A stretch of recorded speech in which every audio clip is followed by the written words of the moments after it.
कक्षा 10 का 1 नंबर का क्वेश्चन यहाँ से पूछा जा सकता है। ज़्यादा से ज़्यादा 1 या 2 नंबर का क्वेश्चन पूछा जाएगा, परंतु बहुत ही सिंपल क्वेश्चन है और इसको आज अपन यहाँ पे कंप्लीट करेंगे इस चैप्टर में।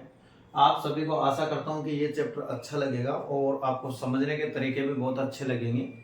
आशा करता हूँ कि वीडियो को स्किप नहीं करेंगे, वीडियो को करेंगे लैंडस्केप मोड पर, यानी आड़ा करके फिर देखना है, क्योंकि आप चैट बॉक्स में कुछ भी नहीं है, सीधा यहाँ पे देखकर इसके आंसर करिए। जिस भी क्वेश्चन का जवाब नहीं आता है, वीडियो को खत्म होने के बाद में आप मैसेज कर सकते हैं, उसका मैं अगले पार्ट में अच्छे से समझा दूंगा।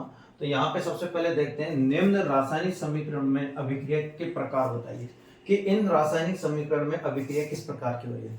आप पहले तो रासायनिक अभिक्रिया कितने प्रकार की होती है और कैसे कैसे होती है उनके बारे में जानकारी प्राप्त करेंगे इस वीडियो में। अपन देखिए यहाँ से सबसे पहले रासायनिक अभिक्रियाओं में, रासायनिक अभिक्रियाओं के प्रकार में फर्स्ट प्रकार है संयोजन अभिक्रिया। संयोजन अभिक्रिया, संयोजन अभिक्रिया क्या होती है? एक अभिकारक प्लस में दूसरा अभिकारक और रिएक्शन होकर एक उत्पाद का निर्माण करते हैं। इधर वालों को क्या बोलते हैं? अभिकारक, और इस तरफ वालों को क्या बोलते हैं? उत्पादक या उत्पाद। सुन लीजिए, परिभाषा भी यहीं की यहीं याद हो जाएगी कि दो या दो से अधिक अभिकारक मिलकर एक नए उत्पाद का निर्माण करता है, उस अभिक्रिया को क्या कहते हैं? संयोजन अभिक्रिया। इसके उदाहरण इस तरफ से मैं आपको दिखाता हूं। संयोजन अभिक्रिया में देखिए, एक अभिकारक Mg प्लस दूसरा ऑक्सीजन मिलकर MgO मैग्नीशियम ऑक्साइड बना रहा है। तो ये कौन सी अभिक्रिया हो गई? फर्स्ट अभिक्रिया अपनी हो गई संयोजन अभिक्रिया। संयोजन अभिक्रिया, बिल्कुल। दूसरा देखिए, रासायनिक अभिक्रिया का दूसरा प्रकार क्या है? वियोजन। वियोजन, संयोजन का अर्थ है जुड़ना। संयोजन का अर्थ है जुड़ना। इसी प्रकार वियोजन का मतलब है टूटना, अपघटन होना। दूसरा और बोल देते हैं अपघटन, यानी संयोजन बोल सकते हैं, वियोजन बोल सकते हैं, वियोजन का ही दूसरा नाम है अपघटन। इसमें क्या होता है? एक अभिकारक, कितना अभिकारक? एक अभिकारक कुछ उष्मा या कुछ ग्रहण करके आप दो या दो से अधिक उत्पादक में टूट जाता है। दो या दो से अधिक उत्पाद में टूट जाता है। रासायनिक अभिक्रिया कैसे लिखेंगे? दो या एक अभिकारक उष्मा ग्रहण करके दो या दो से अधिक उत्पादक में टूट जाता है, उस अभिक्रिया को क्या कहते हैं? संयोजन अभिक्रिया कहते हैं, वियोजन अभिक्रिया कहते हैं। बताइए, इसका उदाहरण देखिए यहाँ पे, CaCO3 हीट देने पर CaO प्लस CO2 में टूट गया। यहाँ पे देखिए CaCO3 संगमरमर, और इसको हीट किया तो CaO बिना बुझा हुआ चूना, बिना बुझा हुआ, और CO2 गैस में बदल गया। यानी कौन सी अभिक्रिया हुई? तो यहाँ पे अभिक्रिया हुई वियोजन अभिक्रिया। वियोजन अभिक्रिया, बताइए कौन सी अभिक्रिया हो गई? वियोजन अभिक्रिया। दो प्रकार की अभिक्रिया हो चुकी है। तीसरी प्रकार की अभिक्रिया है विस्थापन अभिक्रिया। विस्थापन अभिक्रिया, नाम से ही पता चल रहा है कि विस्थापन करेगी, यानी विस्थापित करेंगे किसी को, इंटरचेंज करना, यानी एक स्थान से दूसरे स्थान पर विस्थापित करना ही क्या कहलाती है? विस्थापन अभिक्रिया। होता क्या चीज है? ध्यान से देखेंगे, यहां पे A और B दो अभिकारक है, प्लस में C कोई अगला अभिकारक है, रिएक्शन करके ए सी से रिएक्शन कर लेता है और बी को निगलेक्ट कर देता है। यानी कहने का मतलब एक तरह से देखा जाए ए और बी दो अभिकारक हैं, यानी दो अलग अलग कंपाउंड है इसमें, और सी अलग तत्व है, तीन तत्व एक तरह से। तो सी अधिक क्रियाशील तत्व है, कम क्रियाशील तत्व के अपनी जगह से हटा देगा, यानी अधिक क्रियाशील तत्व कम क्रियाशील तत्व को अपनी जगह से हटा देगा तो उसकी जगह ले लेगा, उसे ही क्या कहेंगे, विस्थापित करना। सीधा समझा जाए तो समझिए कि मान लीजिए ये दो व्यक्ति हैं और इन दोनों की आपस में क्या है, दोस्ती है, परंतु ये एक आदमी इस प्रकार का है कि कमजोर वर्ग का है, एक तरह से कम क्रियाशील है। क्या है बेटा, कम क्रियाशील है। एक अधिक क्रियाशील व्यक्ति आया और इस कम क्रियाशील व्यक्ति को क्या कहता है कि इसकी जगह को हटाकर इसकी जगह ले लेता है। तो बी कम क्रियाशील था तो बी को हटाकर बी की जगह ले लिया और नई रासायनिक अभिक्रिया बना ली, उसे विस्थापन अभिक्रिया बोलते हैं। यानी और बोलेंगे कैसे कि किसी रासायनिक अभिक्रिया में कम क्रियाशील तत्व को उच्च क्रियाशील तत्व क्या कर देता है, प्रतिस्थापित कर देता है, उसे क्या बोलते हैं, विस्थापन अभिक्रिया। यहां पे देखिए Cu plus Cl2 plus Pb, तो Pb अधिक क्रियाशील है, Cu कम क्रियाशील है, Pb ने Cu को विस्थापित कर दिया तो PbCl2 प्लस Cu, तो ये हो गई विस्थापित अभिक्रिया, विस्थापन अभिक्रिया, विस्थापन अभिक्रिया। अगला है द्विविस्थापन अभिक्रिया।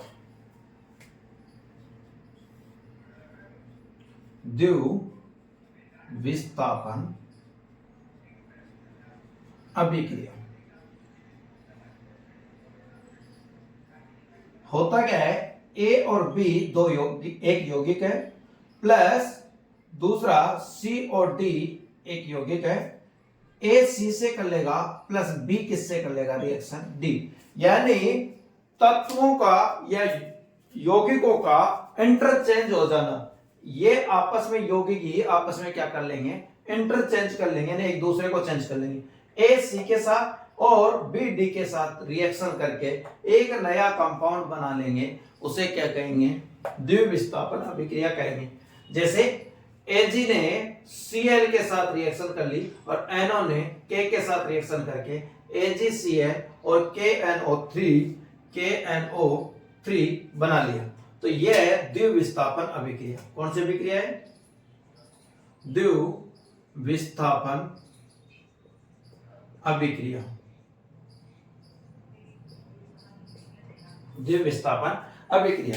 आशा करता हूं यहां तक समझ में आ रहा होगा। जो भी चीज समझ में नहीं आए वो कमेंट बॉक्स में कमेंट करके जवाब जरूर देना है आपको।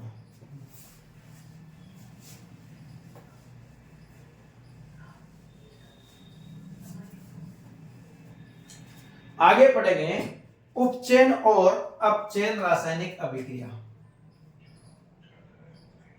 उपचयन और अपचयन अभिक्रिया।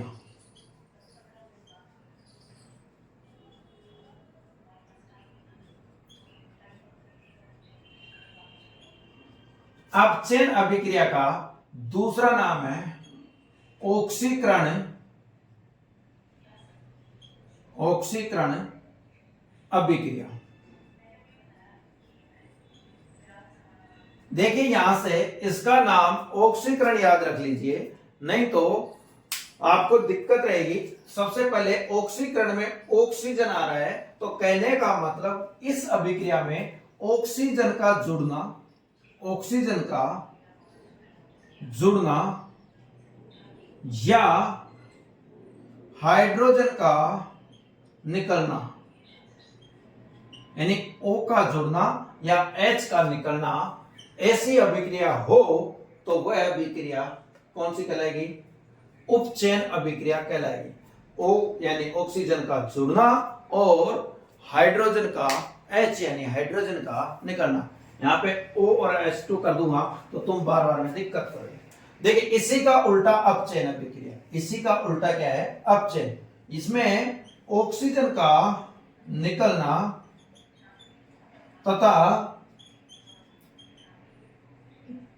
हाइड्रोजन का जुड़ना, दोनों में से कुछ एक होगा, उसे अपचयन अभिक्रिया कहेंगे। और दोनों एक साथ मिलकर हो जाए तो उस अभिक्रिया को रेडॉक्स अभिक्रिया कहेंगे। क्या कहेंगे, रेडॉक्स अभिक्रिया। ऐसी अभिक्रिया हो जाएगी उसे क्या कहेंगे, रेडॉक्स अभिक्रिया कहेंगे। मुझे एक चीज बताइए यहाँ पे कि देखो Zn के साथ O था, इधर Zn से O हट गया, क्या हट गया, O, यानी यहां से यहां तक Zn आया तो O इसके साथ था, हट गया। C के साथ ऑक्सीजन नहीं था और C के साथ क्या जुड़ गया, ऑक्सीजन जुड़ गया। मुझे बताओ ऑक्सीजन का हटना या निकलना तो क्या कहलाता है, अपचयन। क्या कहलाता है, अपचयन। बताओ C के साथ ऑक्सीजन नहीं था, C के साथ ऑक्सीजन जुड़ गया, मतलब उपचयन। किस क्या हुआ, उपचयन। और दोनों एक साथ हो रही है, इसलिए ये अभिक्रिया क्या हो गई, रेडॉक्स अभिक्रिया। अभिक्रिया बताओ, रेडॉक्स अभिक्रिया। कोई दिक्कत? इसके अलावा आपके बचती है उष्माक्षेपी और उष्माशोषी। दो प्रकार की अभिक्रियाएं बचती है, उष्माक्षेपी और उष्माशोषी। उष्माशोषी और उष्माक्षेपी।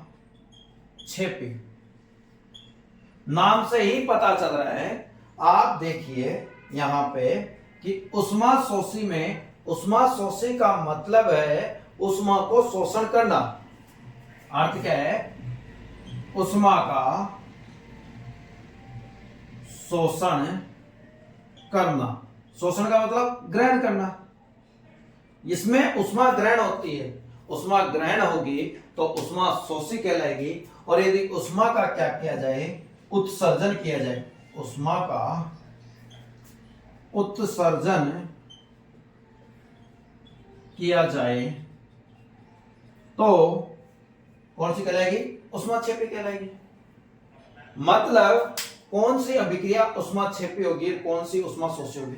तो मुझे बताइए, किसी कंपाउंड को तोड़ना हो अलग अलग कंपाउंड में, तो आपको उष्मा क्या करनी पड़ेगी, देनी पड़ेगी या लेनी पड़ेगी। मुझे एक चीज बताओ, किसी कंपाउंड को आप दो जगह तोड़ रहे हो तो उष्मा देनी पड़ेगी या लेनी पड़ेगी। तो उष्मा देनी पड़ेगी, यानी उष्मा का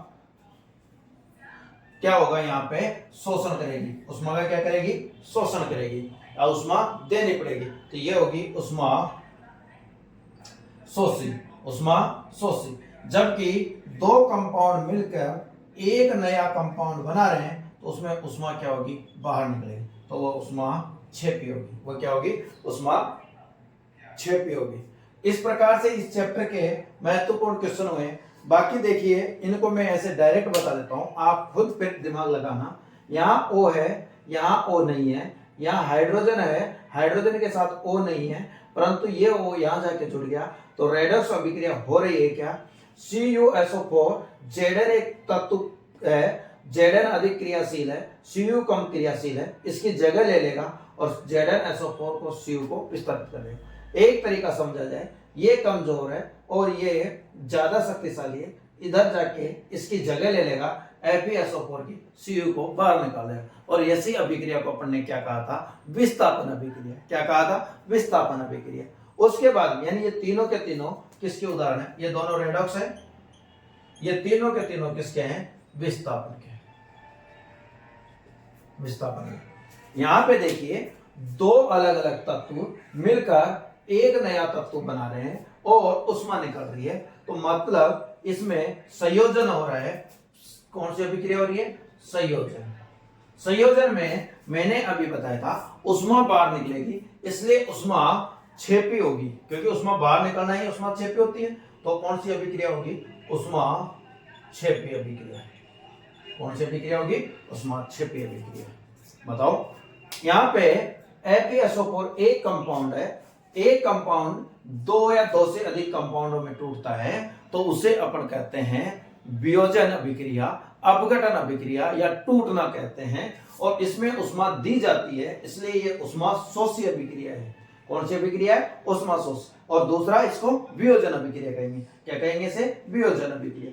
PbNO3 का होल ट्वाइस भी, इसमें भी हीट दे रहे हैं, और हीट देने का मतलब उष्मा दे रहे हैं, और ये दो या दो से अधिक कंपाउंड में टूट रहा है तो ये भी कौन सी होगी? वियोजन अभिक्रिया होगी। साथ में उष्मा क्षेपी अभिक्रिया होगी। कौन सी अभिक्रिया होगी? उष्मा शोषी, उष्मा शोषी, क्योंकि उष्मा का क्या कर रहा है? शोषण कर रहा है। MnO2 और HCl2, देखो यहाँ पे Mn के साथ ऑक्सीजन है, यहाँ Mn के साथ ऑक्सीजन नहीं है, मतलब ऑक्सीजन का हटना। H के साथ ऑक्सीजन नहीं है, फिर भी H के साथ ऑक्सीजन मिला, यानी ऑक्सीजन एक साथ टूट रहा है, एक जगह से हटकर दूसरी जगह जा रहा है, मतलब रेडॉक्स अभिक्रिया। कौन सी अभिक्रिया है? रेडॉक्स अभिक्रिया। यहाँ पे देखिए Na2SO4 BaCl2, यहाँ पे Ba ने SO4 के साथ मिलकर रिएक्शन की और Na ने Cl के साथ की NaCl, यानी इंटरचेंज हुए यौगिकों का या तत्वों का आपस में क्या हो गया? आदान प्रदान, यानी द्विविस्थापन अभिक्रिया हुई। कौन सी अभिक्रिया हुई? द्विविस्थापन अभिक्रिया। इस प्रकार से आपको इस चैप्टर की मुख्य सारे के सारे रिएक्शन एक ही जगह मिल चुकी है, तो कोशिश करें ये आपको समझ में आई होगी। नहीं आई और कोई दिक्कत है तो आप कमेंट बॉक्स में आपका कमेंट दीजिए, ज्यादा से ज्यादा अपने क्लास के बच्चों के पास शेयर कीजिए, जिससे कि हमारी इस प्रैक्टिस की हम आप तक अच्छा से अच्छा कंटेंट पहुंचा सकें। थैंक यू देखने के लिए।